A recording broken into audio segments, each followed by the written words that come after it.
అన్నమయ్య జిల్లా తంబళ్లపల్లె నియోజకవర్గంలో జలవనరుల శాఖ మంత్రి నిమ్మల రామానాయుడు పర్యటించారు. కురబాలకోట మండలం దొమ్మనబావి వద్ద పుంగనూరు బ్రాంచ్ కెనాల్ పరిశీలించారు. అనంతరం చిప్పిలి ఎస్ఎస్ ట్యాంకుల పనులు పరిశీలించి వివరాలు తెలుసుకున్నారు. కుప్పంలో ఇరిగేషన్ అధికారులతో కెనాల్ పెండింగ్ పనులపై చర్చించారు.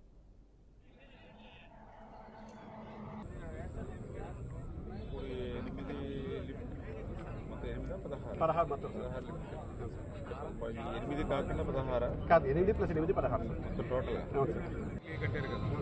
దానికి కూడా వాటర్ చేస్తాం. మనం చూసి ఎస్ఎస్ ట్యాంక్ దీనికి ఎంత డిస్టెన్స్ 150 ఇక్కడ మన 20 కిలోమీటర్స్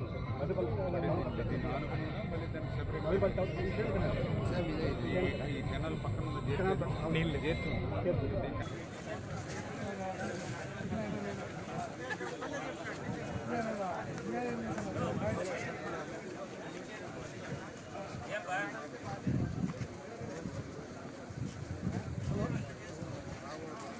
దాదా చెబుతుందా నెల అందరికీ కాలు పైన